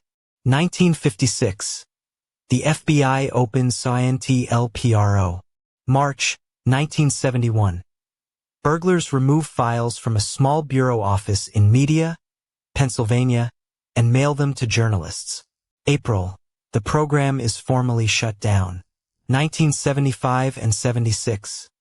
The Church Committee reports. 1986. A federal court rules against the Bureau in the Socialist Workers' Party case. Every one of those sits in the knowledge base with a citation. Now run the same audit on the Corps of Enforcers. No leaked roster has ever appeared. No training manual. No budget line.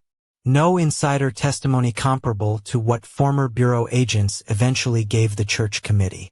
50 years of leaks, disclosures and document dumps, and nothing at all from inside the pipeline that White describes. That gap is the honest measure of the distance between a documented program and a hypothesized one. And hear what the Church Committee was able to say, because it could only say it with the files in front of it. Many of the techniques used, the committee wrote, would be intolerable in a democratic society even if all of the targets had been involved in violent activity. That is a conclusion drawn from evidence and published in 1976. It is a standard the Corps of Enforcers has not yet met. Does that mean a civilian harassment network is impossible? No. Here the record cuts the other way. In East Germany, the Ministry for State Security ran a program of psychological disruption it called Zersetzung, meaning decomposition. Historians estimate the Stasi ended with roughly 91,000 full-time staff and about 189,000 unofficial collaborators, ordinary citizens recruited against their neighbors. So sheer scale is not the objection to White's model. But notice what that pipeline left behind. When the regime fell, the files did not vanish. The German archive holds something on the order of 100 kilometers of shelf paper, and citizens have been able to read their own files since 1992. A recruitment machine of that size generated an ocean of documentation. That is the uncomfortable test for White's model. Real networks of this kind leave mountains of paper. So hold the two columns apart, and never let them share a sentence as equals.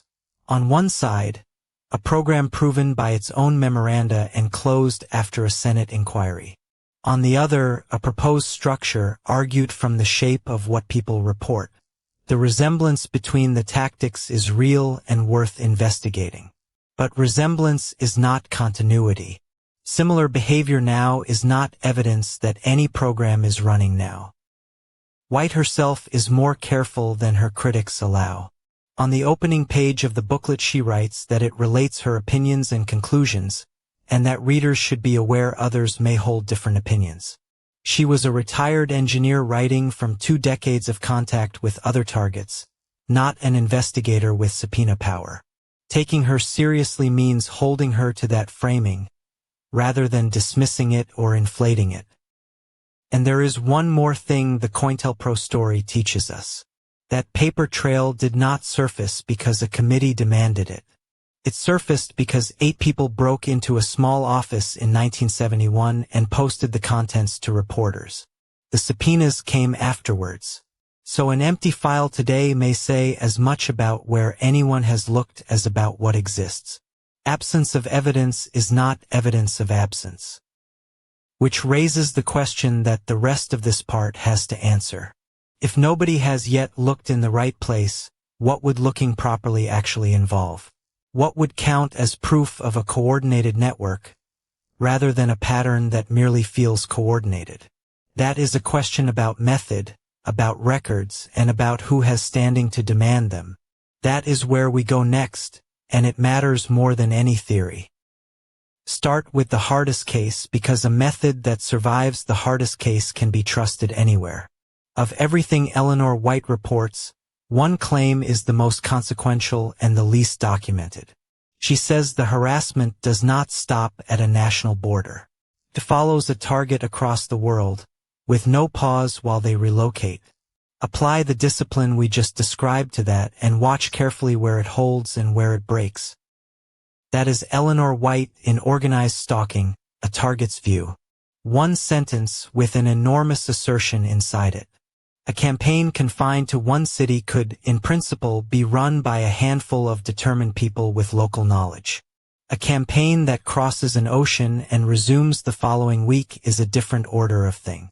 It implies structure, reach, and money.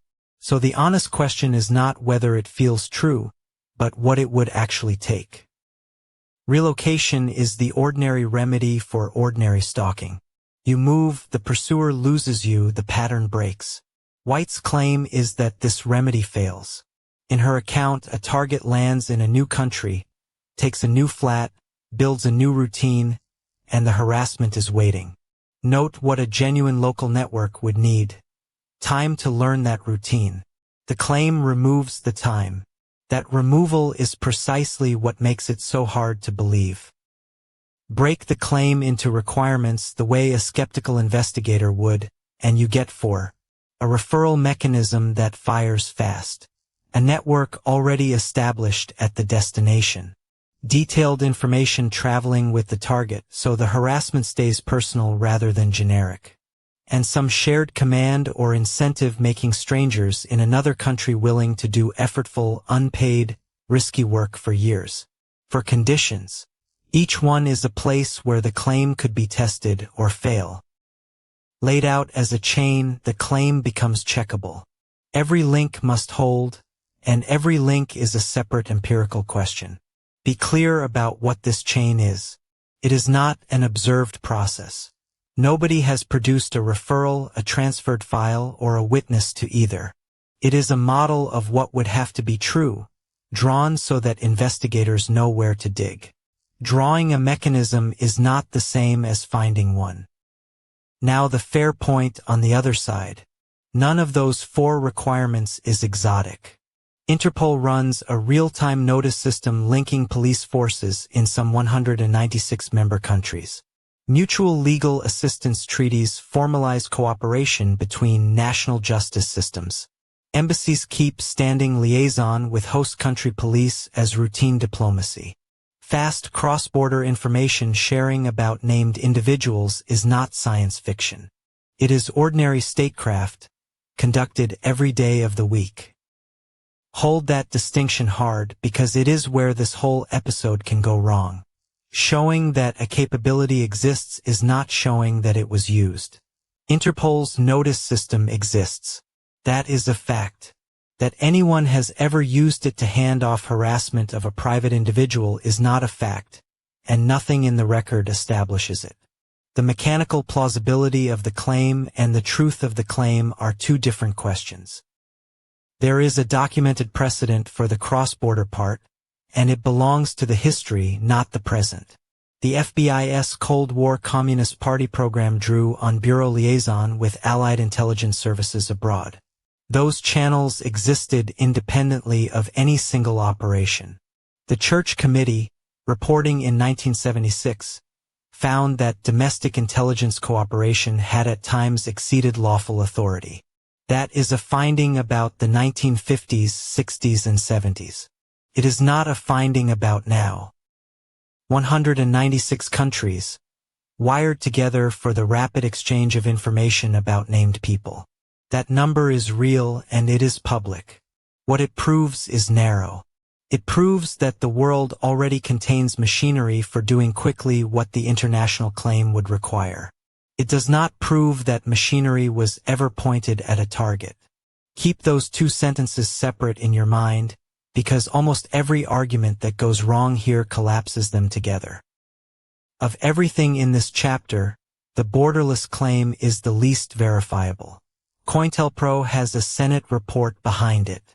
The core of Enforcer's hypothesis at least has an internally consistent argument. This one has neither. No international body has ever subpoenaed records to test it.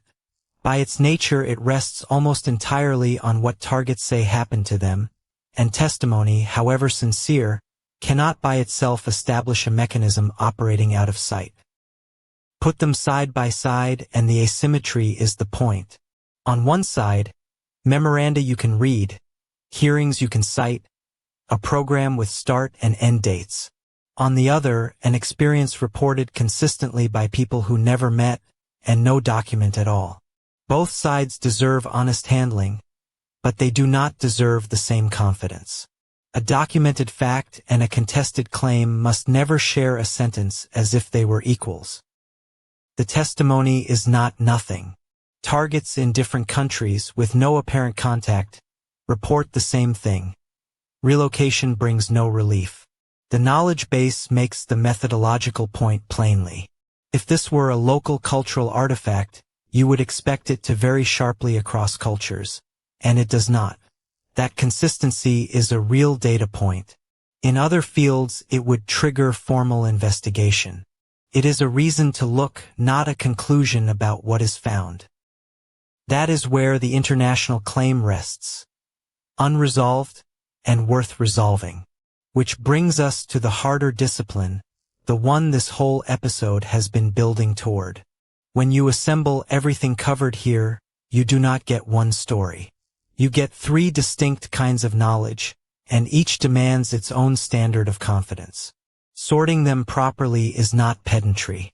It is the difference between an argument that survives scrutiny and one that dissolves on contact. Piece A is the documented precedent. COINTELPRO was real. It ran 15 years, 1956 to 1971, across 5 authorized programs plus an extension into Puerto Rico, confirmed in bipartisan detail by the Church Committee. The knowledge base lists neighbors. Operation Minaret, warrantless watch listing of Americans for their politics. The Socialist Workers' Party litigation, where a court found years of surveillance and sabotage. None of that is contested by serious scholars. 15 years, laid out with dates. 1956, the Communist Party program. 1961, the Socialist Workers' Party. 1964, white hate groups. 1967, black nationalist organizations. Then 1971, the media break-in and formal closure weeks afterwards. 5 years later, the Church Committee reported to the Senate. Nothing on this line is inferred. Each entry sits on a declassified file or a published congressional finding. That is what settled history looks like. That is Congress's own language from the Church Committee's final report. Elsewhere, the committee called the program a sophisticated vigilante operation against activity protected by the First Amendment. East Germany's secret police ran an equivalent Zersitzung decomposition, documented in its own surviving archives. 2 states, 2 paper trails, 1 method. That is the ground the series stands on when it says coordinated, deniable, years-long harassment of citizens is not hypothetical. It happened. It is documented. That is history. It establishes what states have done, not what anyone is doing now. Piece B is the claimed continuation.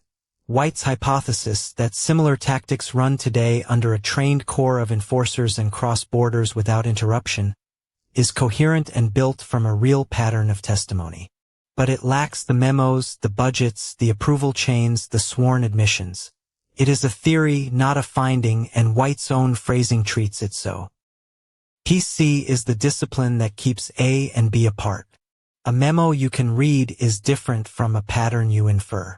A Senate subpoena is different from consistent testimony, however sincere and however widespread. In her handling guide, cataloged in the knowledge base, White writes that COINTELPRO does not prove today's operations, but makes them, in her words, quite likely. Even that is an inference. Likelihood is a judgment. It is not a document. Notice what the sorting does not do. It does not merge the history with the hypothesis, borrowing COINTELPRO's credibility for claims that cannot stand alone. And it does not dismiss the hypothesis merely because it lacks that record, which would be like demanding an undiscovered planet show the same evidence as a photographed one. The sorts. This we know from documents. This we infer from patterns. And these are the different standards each one has earned. So carry two things forward. The precedent is proven, which means a target describing a coordinated campaign is not asking anyone to believe something unprecedented. And the resemblance of today's reported tactics to that playbook is a resemblance, not a proven continuation. Say both every time. That discipline is what stops documented history being used to launder an unproven claim, and what keeps the unproven claim honestly investigable rather than dismissed. Next, what the through line asks of us. So set aside, for a moment, the question of whether the same institutions are running the same operations today. That question cannot be answered from the historical record alone. What the record does offer is something narrower and more useful. A procedure. COINTELPRO is the clearest documented case we have of a hidden government harassment program being dragged into daylight. How that happened, step by step, is the lesson worth taking forward. Start with the first stage and with an uncomfortable truth. COINTELPRO's evidence did not surface through oversight. It surfaced through a burglary. No committee subpoenaed those files. No inspector general found them. They were taken from a small FBI office in Media, Pennsylvania, on the 8th of March 1971, by 8 people who called themselves the Citizens Commission to investigate the FBI. Secret programs are not filed where auditors look. The model has 5 stages, and the order matters. Evidence surfaces. Someone publishes it. Publication forces an institution to respond. The investigation is given power to compel documents. And the findings are made public in detail. Skip a stage and the chain breaks. Referral without publication gets buried. Publication without subpoena power produces headlines and no record. Investigation without a detailed public report produces reassurance instead of proof. Each stage exists to make the next one possible. Among the roughly 1,000 documents taken that night was a single routing slip carrying an unfamiliar word. COINTELPRO. Nobody outside the Bureau knew what it meant. An NBC reporter, Carl Stern, spent 2 years pursuing that one word through Freedom of Information litigation, and in 1973 one release of the memos that named the program. One stolen slip of paper, one stubborn journalist, 2 years. That is what stage 1 costs. Set the dates side by side and the timescale becomes clear. The program ran from 1956. It was exposed in 1971 and shut down within weeks. The Senate committee convened in 1975. Its final report landed in 1976. And the knowledge base records that a federal court did not rule against the Bureau in the Socialist Workers' Party case until 1986. 15 years hidden. 30 to a judgment. Stage 2 is the one most people get wrong. The burglars did not take their files to Congress or to a court. They mailed copies to newspapers and to 2 members of Congress. The politicians handed theirs straight back to the Bureau. The Washington Post published. Betty Metzger's story ran on the 24th of March, 1971, and from that morning the documents could not be unpublished. Quiet referral is how evidence disappears. Stage 3. Publication forced a response. The Church Committee was not created because activists were angry. It was created because authenticated documents were in the newspapers, and elected officials had to investigate or look complicit. That is the mechanism. Outrage does not compel institutions. A public record does. And note what the committee concluded in its own words. Not that mistakes were made, but that far too much had been collected on far too many people. Stage 4 is where most inquiries fail. The committee that took this on had teeth. Senate Resolution 21, passed in January 1975, gave 11 senators from both parties subpoena authority, investigative staff, and a public mandate. They interviewed some 800 witnesses and worked through more than 100,000 documents. Subpoena power is the difference between asking an agency what it did and compelling it to hand over what it wrote. Stage 5. The findings must be public, detailed, and authoritative. The final report ran past 2,700 pages across 6 books. Its authority was not eloquence. It was granularity. It named names, quoted memos, and described operations precisely enough that anyone could check a claim against the underlying document. Denial stopped being available. A bipartisan committee meant the findings could not simply be waved away as partisan noise. A second documented case sharpens the same point. Project MKUltra, the CIA's 1950s and 60s research into drugs and behavior, was ordered destroyed in 1973. The record survived only because roughly 20,000 pages of financial records had been misfiled in the wrong archive. They surfaced under Freedom of Information in 1977, and the Senate held hearings that August. History that reaches us by clerical accident. That is a warning about what did not survive. Now the caveat this episode cannot say too often. Everything just described is documented history, established by burglary, litigation, and a bipartisan Senate inquiry. What Contemporary Targets report resembles that playbook. Resemblance is not continuity. A pattern that looks like COINTELPRO is not evidence that COINTELPRO, or anything like it, is running now. The 1970s record proves what was done then. Proves nothing by itself about today. Keep those two things apart. Eleanor White put the inference plainly. In her knowledge base paper on information handling, she writes that COINTELPRO does not prove today's operations, but makes them, in her words, quite likely. Notice what that is: an inference from testimony, not a finding from documents. Stage 1 has not happened. That is precisely why the archive being built at 1.witisk.org matters, because surfacing evidence is the one stage nobody needs permission for. Which brings us to the hardest question in White's account, and the one she raises but does not fully answer. If organized stalking works the way targets describe it, it needs people. Not a handful. Neighbors who watch, colleagues who exclude, strangers who stage small provocations. Thousands of ordinary citizens, willing to harass someone they have never met and hold no grudge against. That is not a small assumption. It deserves examining honestly. White gestures at an explanation without developing it, so let us develop it carefully, as hypothesis rather than finding. Perhaps the participants do not experience themselves as harassers at all. They may believe they are assisting law enforcement, joining a neighborhood watch, supporting a community safety scheme.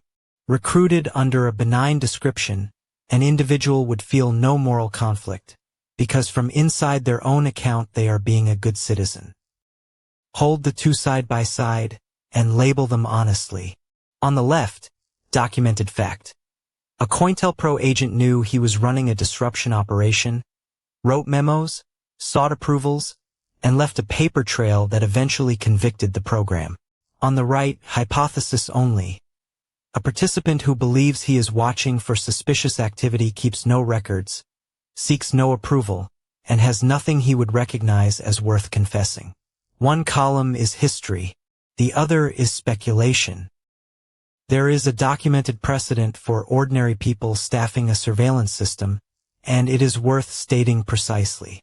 The East German Ministry for State Security, the Stasi, was not mainly a professional apparatus. At its height, it employed around 90,000 full-time officers. Its reach came from elsewhere. It came from citizens who informed on neighbors, colleagues, and family, for money, for conviction, or simply because everyone around them did it too. Alongside those officers, the Stasi ran an estimated 174,000 unofficial collaborators. Not agents, postmen, teachers, waiters, husbands, sons. That figure is not an estimate from a campaign group. It comes from the ministry's own files, opened after the East German state collapsed. White's enforcer hypothesis extends this shape to the present day. The historical shape is real. Whether anything of that shape exists now is exactly what has not been shown. The Stasi also gives us a documented method, and it has a name. A directive issued in 1976 formalized what the ministry called Zersetzung, decomposition. The goal was to break a person without arresting them. Rumors at work, wrecked friendships, domestic intrusions, a career quietly ended. This is history drawn from files a collapsed state could no longer protect. It proves a government once did this. It proves nothing at all about who is doing it now. Return, then, to how such a thing might be sold to a participant. The hypothesis proposes framings like these: a neighborhood safety program, a community alert network, a volunteer observation group. Say clearly what that list is. It is not a set of discovered front organizations. No such recruitment scheme has been documented, named, or produced in court.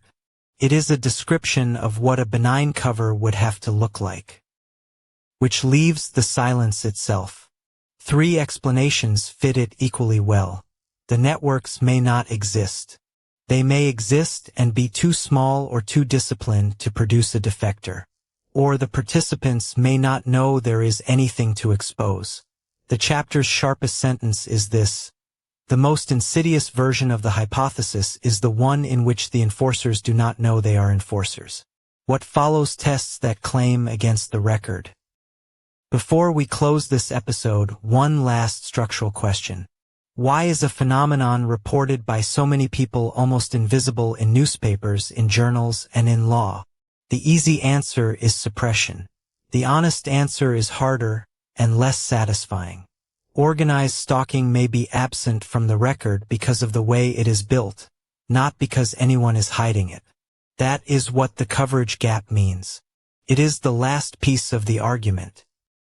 Journalism runs on the story model. A reporter needs a specific event, attributable to specific actors, with a beginning, a middle, and an end. Organized stalking offers none of that. The harassment is spread across thousands of small incidents, each one deniable on its own. There is no crime scene, no named actor, no charge, no trial. So the reporter meets exactly the problem the target meets. The raw material is a pattern. Set the two side by side and the gap explains itself. A publishable story needs a datable event, a nameable actor, a legal process, and a change in policy. What people describe supplies the opposite of each. This is not a claim about editors or their motives. It is a claim about the shape of the thing. Newsrooms are built for crime scenes, and what targets bring them is a pattern instead. Academic research fails on 4 counts of its own. A fundable question. No agency runs a program that covers this. An accessible study population. Targets are scattered, often traumatized, and wary of anybody who arrives calling himself a researcher. A workable method. How do you study something whose defining feature is deniability? And an institutional home, a university willing to host work that colleagues will call paranoia. Every one of those gates is closed. So here is the careful version. The silence is not, by itself, evidence of a conspiracy to suppress the subject. It may simply be what happens when a phenomenon is shaped so that it never produces the events that trigger coverage, funding, or legislation. The gap is a feature of the design, whether that design was deliberate or emerged on its own. Closing it, in the forms institutions accept, is the whole project. Now the recap, and it starts with the part nobody disputes. 1956. The FBI opens the first counterintelligence program. March 1971. Burglars take the files from a small office in Media, Pennsylvania. That April, the programs are formally shut down. 1975 and 76. A Senate committee chaired by Frank Church puts the whole thing on the public record. 1986. A federal court rules against the Bureau. Hold on to the word proven. 5 programs, 15 years, 1 bureau, aimed at citizens who had committed no crime. Anonymous letters, forged documents, planted news stories, informants sent in to break up marriages and friendships. None of that is inference. It sits in declassified files and in the findings of a bipartisan committee of the United States Senate. When we say a government did this, we are not speculating. We are reading the record. The committee's own language is worth hearing exactly. Its final report described what the Bureau had done as a sophisticated vigilante operation, aimed squarely at preventing citizens from speaking and associating freely. That phrase came from a bipartisan committee of the United States Senate in 1976, after subpoenas and sworn testimony. There is nothing else quite like it in the American oversight record. It is the strongest ground this whole series stands on. And here is the sentence that matters most in this episode. Similar tactics are not evidence of a current program. What is proven is a set of FBI operations that ended in 1971. What isn't proven is any link between those operations and what targets describe today. The lineage does not tell us who runs today's harassment. It tells us only that a state once did something functionally like it. 2 further pieces of documented history, offered as history and nothing more. In East Germany, the Ministry for State Security codified a doctrine it called Zersetzung, decomposition, in a directive of 1976. Harass a dissident quietly until his life falls apart. And in the United States, the CIA ran MKUltra from 1953 to 1973. Both prove that states do such things. Neither proves anything about anyone's street today. Say it again because it is the caveat this whole episode rests on. Resemblance is not continuity. A pattern of tactics that looks like an old playbook may mean the playbook survived, or it may mean that anybody who wants to harass a person deniably arrives at much the same methods. Both explanations fit the evidence we actually have. Eleanor White herself refused to choose between them, and this series follows her caution. One hypothesis is worth naming carefully. The agents who ran these programs did not all retire when the programs ended. They stayed in the Bureau, moved to other agencies, went into private security, and carried their training with them. Techniques can travel through mentoring and folklore long after the paperwork stops. That is how institutional culture usually works.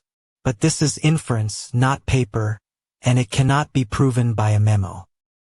50 years after the programs were shut down, the comparison still gets made, and not only by targets. Historians, lawyers, and reporters reach for it too, because it does one specific piece of work. Before 1971, a citizen who said the government was running a secret harassment campaign against her could simply be called paranoid. After 1971, that dismissal costs more. The thing she feared had already happened once. So, the argument of this episode in a single breath. A real government did run a sustained, deniable, multi-perpetrator harassment campaign against its own citizens. It was exposed by a burglary, not by oversight. What Target's report today resembles that playbook in its logic and its deniability. Resemblance is where the evidence stops. Capability is proven. Continuity is not. And capability, once proven, changes which questions are reasonable to ask. Now the honest part, what we still do not know. We do not know who, if anyone, coordinates the harassment people describe today. We do not know whether the old tactical knowledge was handed on or independently reinvented. We do not know how many people are affected, because nobody credible has counted. And we hold no subpoena, no sworn testimony, no internal document. Here the evidence runs out, and we would rather say so. Eleanor White wrote that the tactics are similar, and that there may be a link.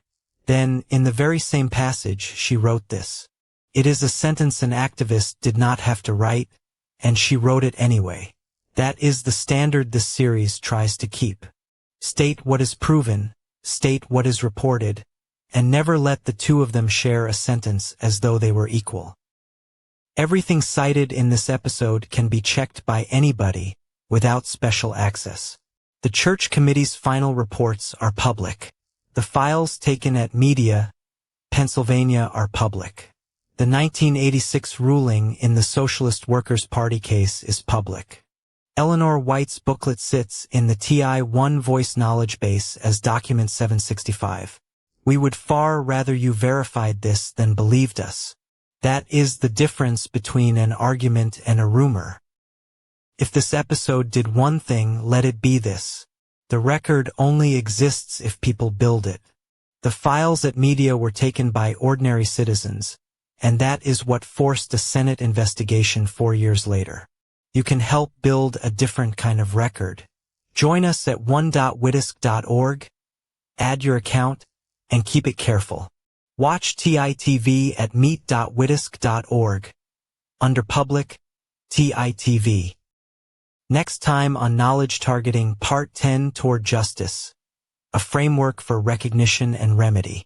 If capability is proven and continuity is not, what should a serious response look like?